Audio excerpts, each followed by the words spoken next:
All right, everybody, welcome to Late Night Gun Chat. Sorry I didn't do one last week. We ended up having the Ultimate Frisbee tournament that I was in charge of, and it lasted till like 7, lasted till 6:30, but or 6 o'clock, and then getting home from Anchorage to my house and that kind of thing. So that's that. Got a lot of good stuff coming up though. So hopefully we will be all right. If y'all hadn't seen these before, this is just Late Night Gun Chat.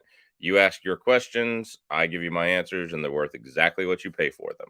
So, I'll gotta give you my 2 cents. It's not even worth that most of the time. So, anyway, got some people in here. We got Scott Leeper, who always says hi, Chook, to mess with me, even though I'm not Chook. That's Chook's Outdoor Adventures that he confuses me with.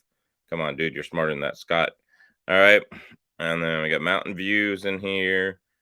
Galileo Burt Montes. There we go. And Flying Rich is in here, and here he is too. Flying How's it Rich going, man? channel. How's it going, man? How you doing? Good, good. I don't know if you saw my channel today, but we had Eric on. So basically, the John Crump Live show Hmm. that we simulcast to his channel and my channel. So Iraq veteran graced us. So that a lot of fun guy. Yeah, he's a good guy. Um, yep. Let's see. We got JJ Griffin in here. Oh, 357 maximum. Great name again. Need to start doing videos on that, my friend. I told him last week he needs to make a channel and start doing videos on that. Because who has a 357 maximum on YouTube? I mean, let's be honest. I'm sure there's a video somewhere. What's going on at AB? Bending Ballistics here. Steve Kelly. Hunter Kirk. Good evening from North Idaho. All right. Sonny Guns. Hey, brother. What's up, Keith Gregory? John Doe.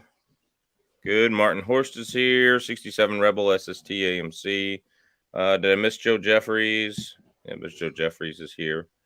Sonny Guns. I did a 357 Max video. My bad. Yeah. Let me see here. I will, since I just talked about it, Sonny Guns, and because I'm a nice guy, at least like to think I am, or till till I have to grease my head to put it in the door. Anyway, let me go on here. I will make you a moderator, and you can put there you go, Sonny. Yeah, there you go. Now you can put it a link Drop a to that. link. Drop a link to that video in the chat there, Sunny Guns, because we'd like to see it. And I'm all about building community, and let's share everybody's links, and let's share everybody's channel. Because I mean, in economic sense, yes, we're all competition, but in a more community sense, we are all against anti 2A, or we are pro 2A. We're against anti 2A. That's a double negative there, but which equals a positive for those of you that know your grammar and math. So anyway, we are all anti 2A or anti 2A. We are all pro 2A, and so yeah, I don't mind helping other people out, and let's put those videos up, even if it's just a backyard video. I mean, sometimes those have the best information. So that's that. Flying Rich, what's up? How's your channel doing? Good, good. It's kind of weird YouTube stuff. It was big fight to with like 1,000 subs, and then like a big fight to 3,000 subs. All of a sudden, I got 5,000 subs. It's like, what the heck happened? Mm-hmm. And I posted like a couple of shorts that went, and I say viral for me. Like I think I got like 8,000 views on a short, and all of a sudden I had like 1,000 subs in 3 days. So it's like, what the heck? Yeah, yeah. So interesting. I'm kind of back to the flat line again. Trying to work out some issues you and I have talked about.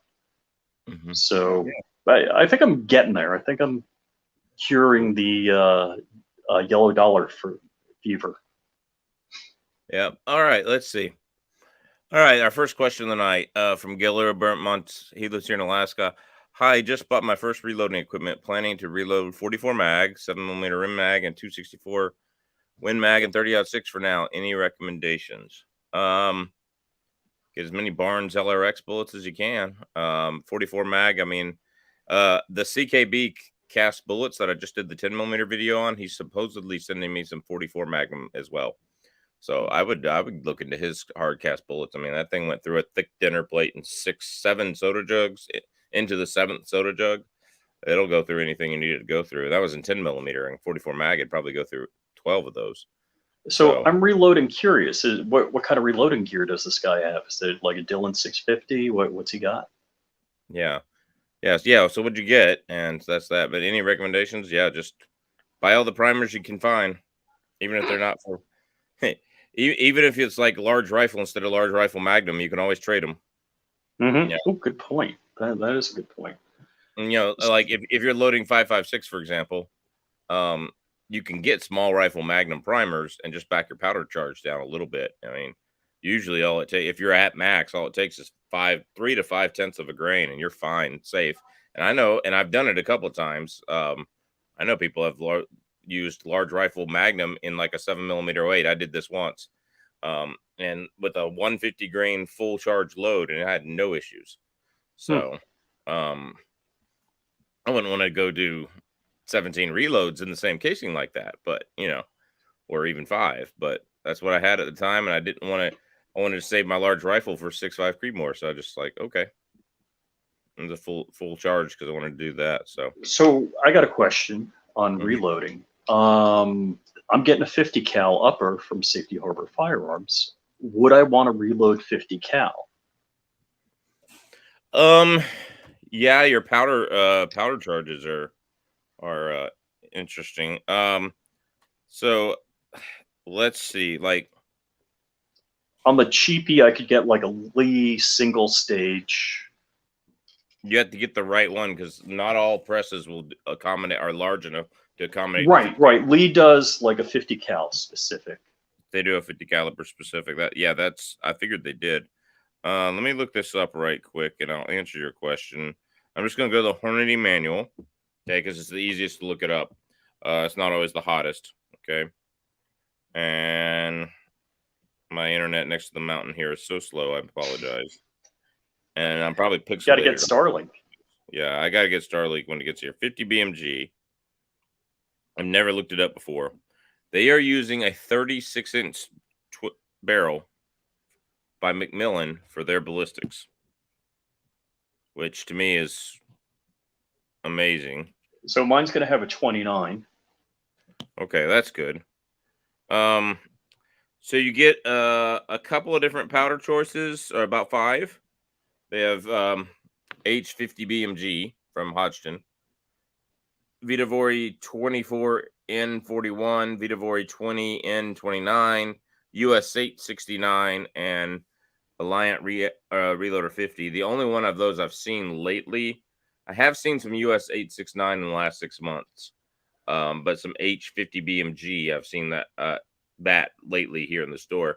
Let's say it's about $50 a pound. Okay. If you already have your casings, we won't count those. Bullets, I don't know, they're way over $1 a bullet for 50 BMG bullets. So a single max charge is 214.9 grains for 2,700 feet per second with their 750 grain AMAX. Okay. And so that's their max charge. And at 214 grains, let me do a little math here. There's 7,000 grains in a pound, right? And at 214.9 grains, you get 32 rounds in a pound, assuming you don't spill any and you're trickling perfectly. Good luck with that. Right. So approximately 30 shells in a pound. So 30 bullets plus, well, let's see what bullets are. I mean, I'm going in depth to answer your question. So if the bullets are $1 and the powder is $1, basically, the powder is about like $1.25. Yeah. So, but let's look at what the bullets are.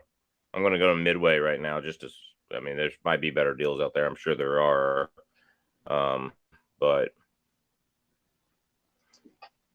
they're way over $1 was what I said. They're not $1. I wish they were. Bullet caliber diameter. Never reloaded for.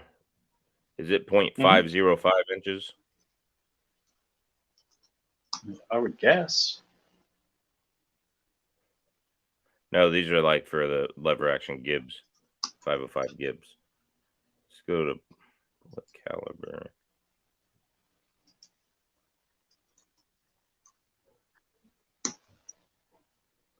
I'm looking up 50 BM. Oh my gosh. Ammo Seek has 50 BMG. All right, so the first two are brass reloads under $3. So 260, 277. Yeah, you're not gonna Federal get 279. yeah. Yeah, you're not gonna get there hand loading, I don't think. But Yeah, the and when you point of factor reloading, in a couple yeah, go. $100 for the reloading gear. Yeah, it takes about 400 to 500 rounds of 30-06 to save for the average reloading gear. That's Mm-hmm. something I did a long time ago, so that could be way off now. But Hornady, here you are. If you wanted Hornady AMAX bullets, they are $3.45 a bullet. Woo! That's the right there. Hornady AMAX. Dang. That's on Midway right now. But that stuff is $85 a box of 10 in the stores. Around me, they might be a little less around Mm-hmm. you. I hope, but Mm-hmm. but I can get PMC bronze 50 BMG for $39.99 in the stores. So you know which one So I'd be taking. So is that a 10-round box? yeah, it's a 10-round box. That's barely enough to even do a video on, much less anything else. So yeah, I mean, if you're reloading, you didn't need to find bullet deals. I don't know if it would be that. So anyway, so let's go. Where's my next question? I'm way behind here.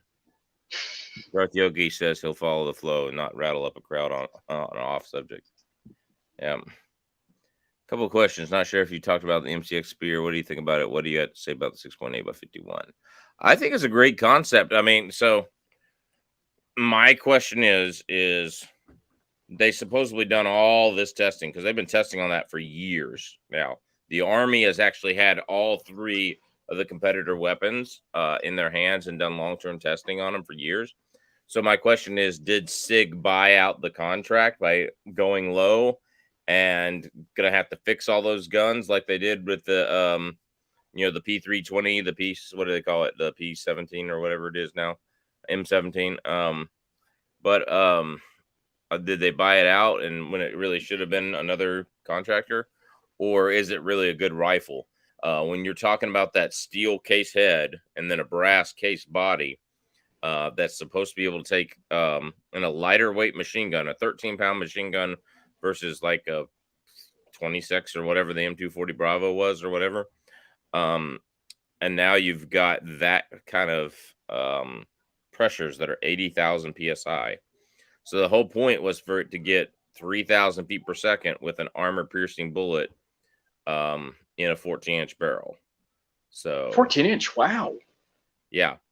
So that's why it has 80,000 psi. That's why all of them are coming with suppressors because there's no other way to hide that much flash. There's no flash hider in the world that's going to handle that. So, well, what do you think about it? You know anything about it? My biggest thought on it is it going to last at 80,000 psi? I wasn't aware of the 80,000 psi. My thought on it is you're now going to a heavier round, a 20-round mag, which is kind of the opposite concept of 5.56. 5.56 was, hey, we're able to give you a whole bunch of ammo. You got 30-round mags. You carry a stink load of mags on your body. It's not that heavy. It's not like 5.7 where you put 500 rounds in one pocket, 500 rounds in another pocket, and walk around. Right. But it's much better than something like 7.62 by 39. Also, my understanding of the 5.56 round was, and I don't know if this is folklore or not, whereas something in the 308 caliber is very likely to kill you and basically takes one man off the battlefield. I thought the idea of the 5.56 is that you injure the guy with it and it takes 2 or 3 people off the battlefield. Yeah, I mean, when you're fighting the Viet Cong and they just look at the wounded guy and keep fighting you, that's different. But Right. I've heard the same thing, and I don't know if that's urban legend or not. Hmm.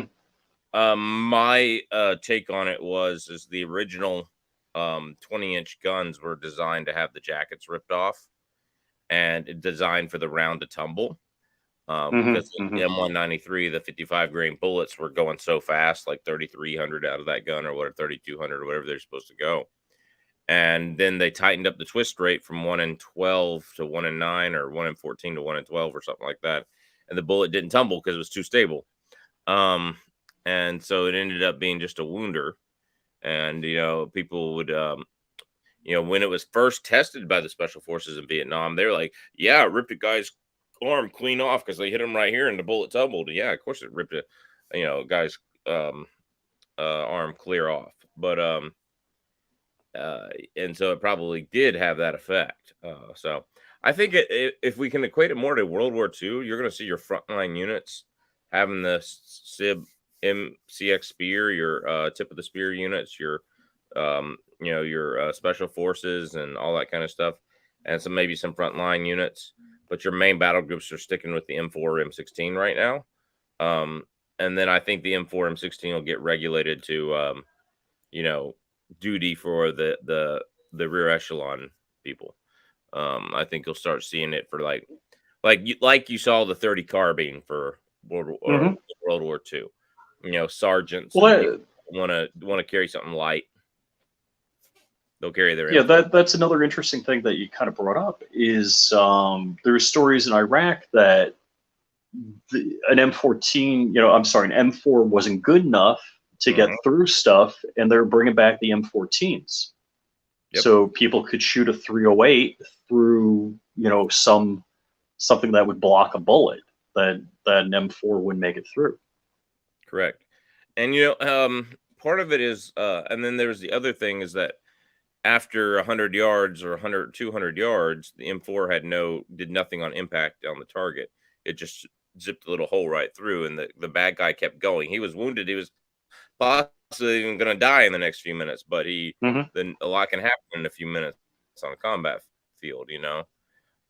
Whereas, and I never searched, so this is all hearsay. So you guys in the comments just tell me if I'm wrong. But then there are other guys who were doing it for close quarters, and it was very effective because that M855 ball round would shatter its jacket and tumble at that close distance. So they said it was Hmm. very effective. But there was that one battle where the guys just like burned their M4s on and they all got killed because they got surrounded, and they just burned their M4s as fast as they could fire them on full auto, and instead of taking their pot shots, and they ended up running out of ammo too. So there's that. But I like the concept of the round. If the guns last, that's my answer. The 80,000 psi. Um, the 5.56 is a nice, good combat. I think the right idea would have been to go to another instead of a full power round, a short action round to go to like an M5 to intermediate cartridge round, like a 6.5 Grindle. Honestly, I think the best cartridge they could Hmm. have done throw 25, 45 sharps on top of everything. That bullet, 20-inch barrel bullet, with that 87 grainer got 3,000. It's 87 grain, and it got 3,000, which means you could make it an armor piercing 87 grain and get 3,000 feet per second.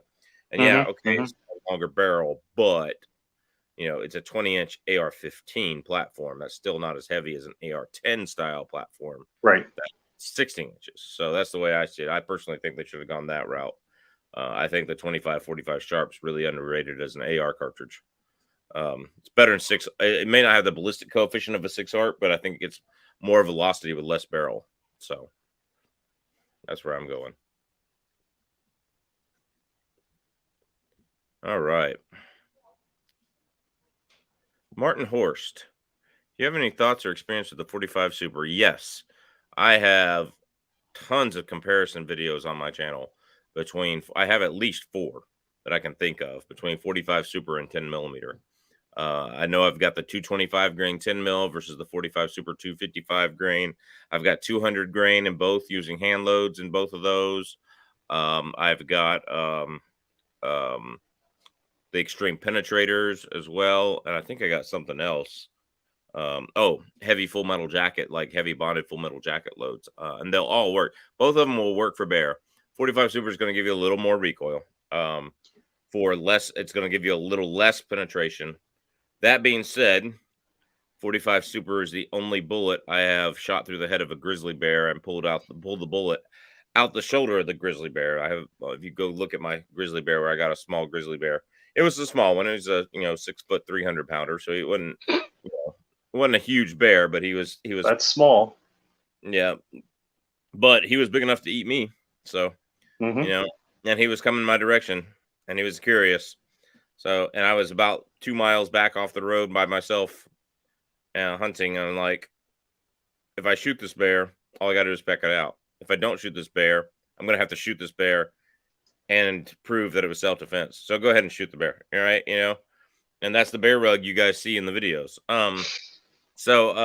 Yeah, that 45 super. I've got a video on this early on the channel. My buddy hand loaded me 200 grain hard cast, semi wad cutter hard cast, and those bullets went and I used some 255 grainers from Underwood too, but those bullets went right through a grizzly bear skull, and I pulled it out the shoulder. 45 super. Pro to the 10 millimeter is going to have a little more penetration. Generally speaking, if they're loaded right, they're about even. 45 super can inch it out in like the 200 and 185 grain bullets, but 10 millimeters is going to do better with 220 and 200 grain bullets, and even lighter, like 140. One thing that they don't do justice to is, like, so in Underwood's extreme penetrators, the 10 millimeter is a 140 grain. Okay. And it's all about bullet construction, not bullet weight, right? To get its penetration. It's a solid copper. It's got the little screwdriver twist things that do some tissue damage. Well, the 45, both the ACP and the 45 Super, is a 200 grain. And because it's such a long copper bullet, it can't get any velocity. They should have at least put it at 160 grain, in my opinion, to do what an extreme penetrator is going to do. So I'm glad you asked this. I got 4 or 5 videos on my channel on this. Expect to see all your comments on it tomorrow, Martin Horst. 4 comments, 1 on every video. Just kidding. Yeah,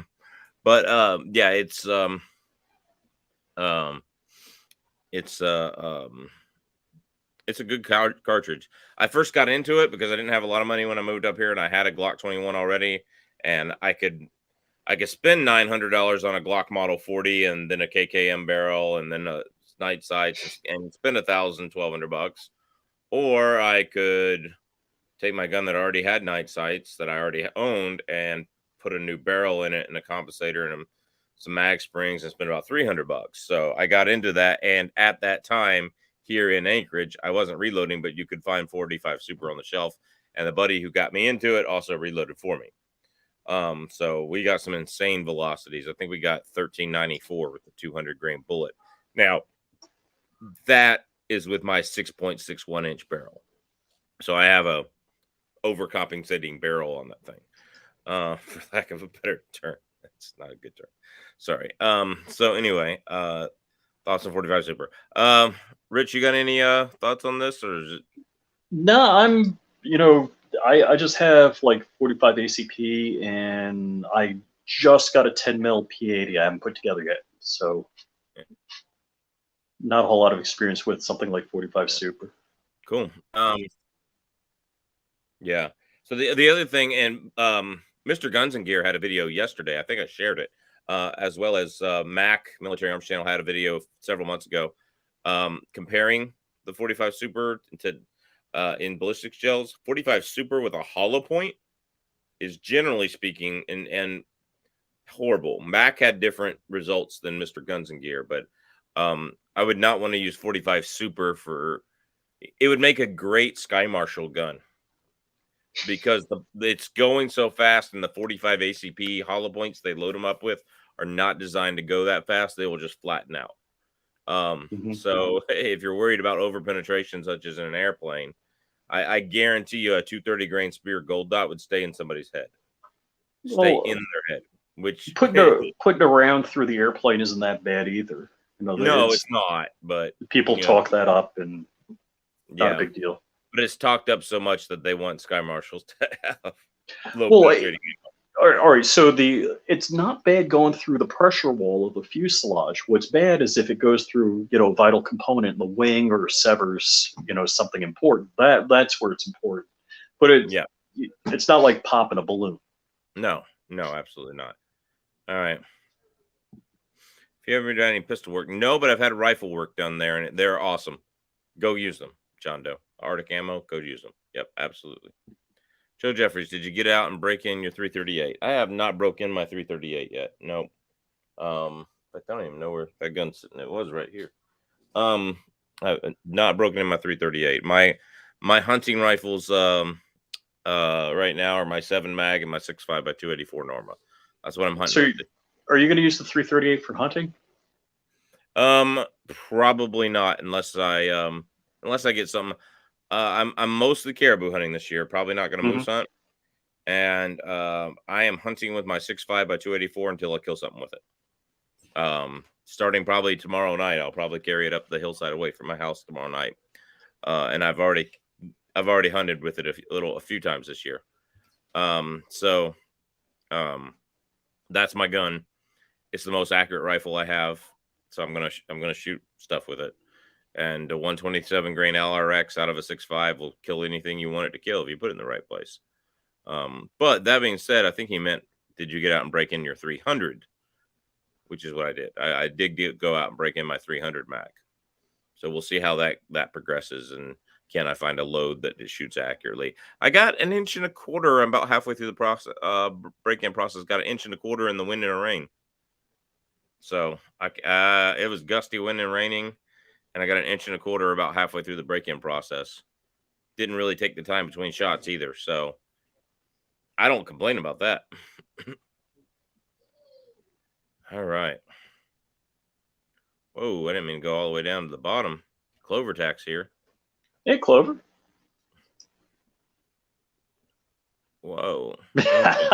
Nice. Scrolling. All right. Yeah, get all the firearm powders and stuff you can. Alaska one, Andy. Thanks again, Alaska one, Andy, for the 300 Win Mag brass. That really worked out. Primers are running $100 a brick here, and you better buy them up.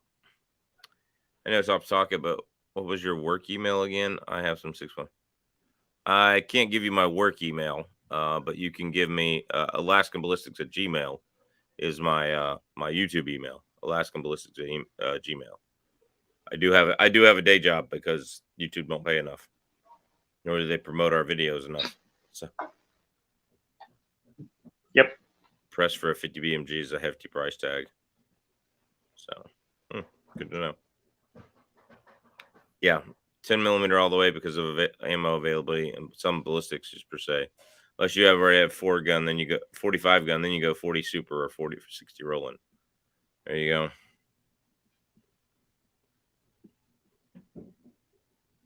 Great kills. There's been 2 comments hidden from me so far. I can't see them in the chat, and I'm on the live comments. Interesting. What do you think about the ultimate Lyman ultimate revealing kit? I don't know anything about it, to be honest with you. I like Lyman stuff, but I've had a few things that just haven't worked out. I had a scale that busted. Their Gen 6 powder dispenser, the one, it's iffy. It's not very consistent. And then I just bought one of their priming tools, and it's terrible. Wow. Terrible. Yeah. So it's a great design on the priming tool. It's so much better design. It just won't seat the primer all the way in. Like I have a RCBS universal primer. I'd much rather have this Lyman, but it just won't seat the primer all the way in. The primer you're supposed to barely be able to feel the primer go down beneath the lip. Use your fingernail, just scratch across, and okay, the primer went down below the lip. And this one, it's above the lip. And if you push it any farther, it smushes the primer. I'm like, That's what I was having. I'm having a little trouble with my RCBS. I think I might just buy the parts to fix my RCBS. I've called Lyman about it, and they told me, oh, it's because you're using my RCBS shell holders. So I bought $56 worth of Lyman shell holders for everything I had. Still nothing. So I'm not a big fan of Lyman quality right now. I know they have a reputation for having quality stuff. I did have a case trimmer that was very good by them. I did have let's see. I like their reamer tools, primer pocket reamers, but their quality overall for me. But I know nothing about the actual kit. And if it comes with their regular reloading tool, get something else. Or priming tool. Comes with their priming tool, get something else. All right. And don't get the RCBS universal one either. It's crap. So that's how I feel about that.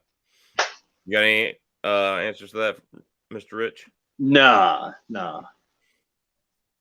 Right. I was looking at Clover's comment on the Lee for the 50 BMG reloading, which is actually what I was looking at. So sounds like he's got some experience with it. You wouldn't happen to be the same Andy that owned Mr. Lubes. Okay. What's up, Warsaw Patriot? How you doing, my friend? Oh, hey. All right. Okay. Everything else I thought, but being used to a good 1911 versus having to seriously engineer a platform to be safe versus just get a 10 millimeter. Yep, there you go. There's some good 10 millimeter 1911s out there. If that's what you prefer, get one. Well, but the other thing so about 45 Super and 460 Roland people don't tell you about is they can be very picky and unreliable until you get tinker with all the parts and get them to run. Whereas most 10 millimeters, you can just buy them out of the box and they'll run. So a Glock 10, you got 15 rounds, whereas, and you know, you could always argue, do you ever need 15 rounds of 10? But you're not packing 15 rounds on a 1911 and 10 mil. That's the unfortunate part. Yeah, definitely. And if you went 45 Super, it's 13 rounds, but still, it is what it is. But the other aspect of it is a 1911 is just more fun to shoot than a Glock. And that's true for me too. Like I like a 1911 better than a Glock too. So I guess I better sit up more where it's not hiding my face.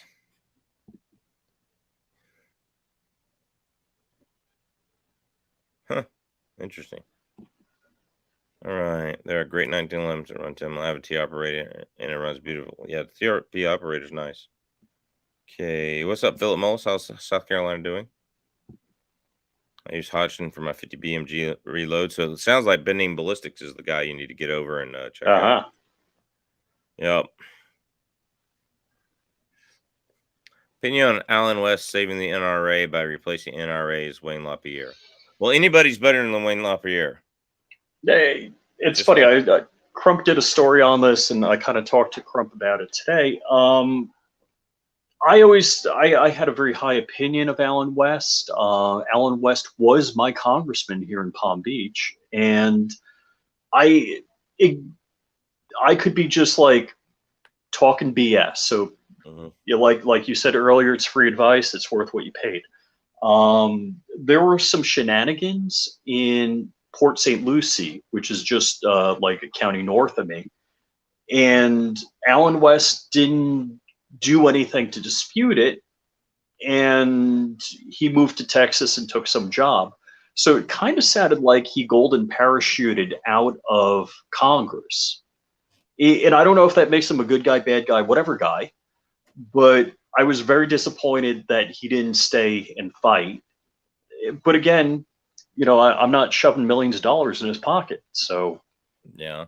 Well, the one thing is they will try to railroad people that are really, really good congressmen. And it could be he's like, you know what? F this. I'm out. Yep. Yeah. And I'm not gonna blame him for that. There's a couple of guys that retired from Congress I was kind of pissed at. You know, took jobs at Fox and stuff like that. Yeah. Loki Prepper, what's up, man? Found an old Winchester 94 used. Bore was okay, but had rust all over it and dings. Rust was deep in spots. The shop wanted 800. Are they high or just greedy? They're probably high on something and greedy. Right. Good answer. Opinion on the M1A compared to the AR-10, specifically reliability. When you get a quality AR-10, reliability is not an issue. The reliability issues were with certain Armalites and then cheap DPMSs. But even DPMS improved over the years. I had two DPMS builds when I lived in Mississippi before AR-10s were really popular building, and they were great. And I have an AR-10 now, and it's great. I've not had any issues with it. So I think the problem with the AR-10, and maybe not necessarily reliability, is that it's not mil spec standard like an AR-15. So if Yeah, you got to get all one brand AR-10 parts. not They're up or they're necessarily. lower. You got to figure out which ones are compatible with which Yeah, ones, and yeah, there's you a have lot to of know a lot people more. and there's a lot of more research to do. The M1A, having shot both, and my cameraman has an M1A y'all seen on the channel, and having shot both, I like the recoil impulse of the M1A better, but I like the ergonomic feel of the AR-10. If I had to go for one battle rifle, it would be the AR-10 over the other one. So the other thing I guess people would talk about is the AR platform craps where it eats. So you have the direct impingement, the gas, where you're feeding. Which again, in modern rifles, if you get good quality bolt carriers, that's not really a big issue. No, and I mean Mac did a 5,000 round test. I mean Military Arms Channel, and Hmm. if you have a quality rifle, I mean, it's before you start seeing major jams and major malfunctions, you're going to fire thousands of rounds. And that's what the AR platform is for. And I mean, the AR-10 was first too. It was Eugene Stoner designed it first. And so that's that. But the other thing though, they say where it craps where it eats, but the operating rod on an M1A allows for gas to sometimes come around the handguard, it can burn in there. So you don't necessarily. Sometimes you can have you know the gas come not where you heat, but where you want to hold the dinner plate. So there's Right? that too. So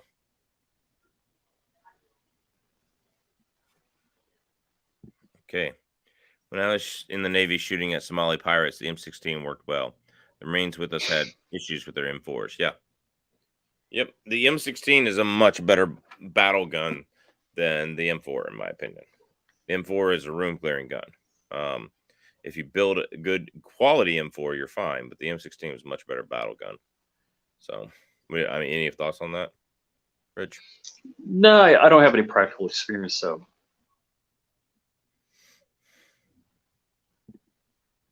Drill sergeant taught me to wound with ricochet whenever possible, so it would take 3 guys out of the fight, 2 to carry the wounded, and all the tumbling I witnessed were after hitting objects downrange.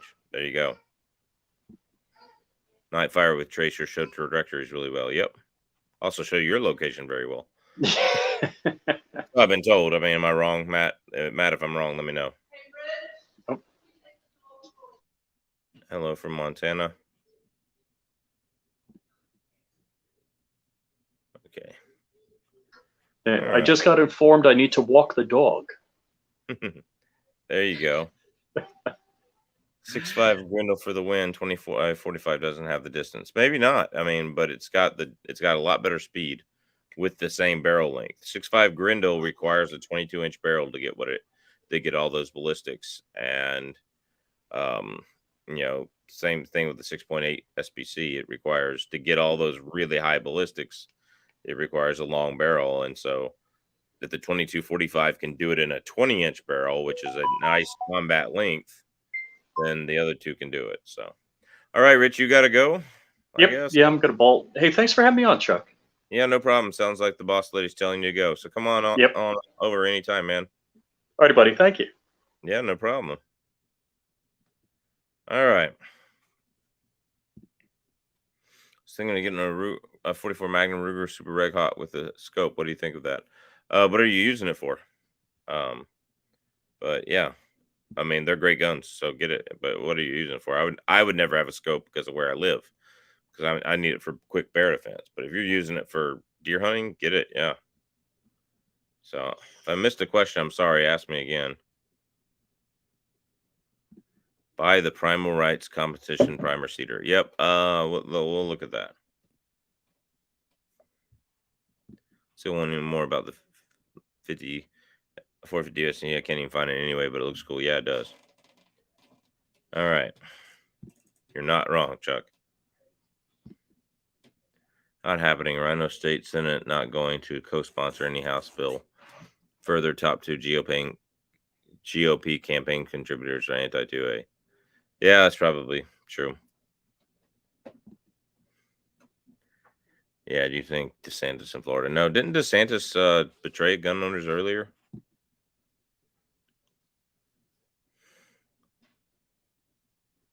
I'm actually on a multi-way call right now, and West has no chance of beating Wayne, which so far seems like a good thing the way it is being told to me.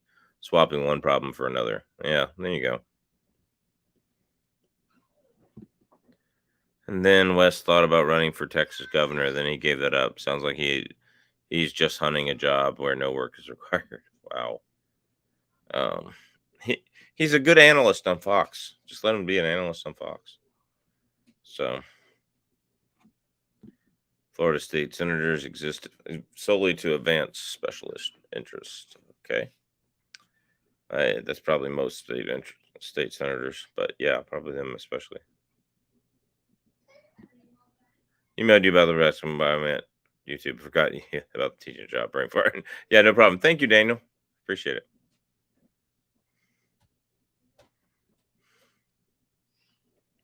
I have seen many people fumble with the safety in a few ways. Are you talking about 1911?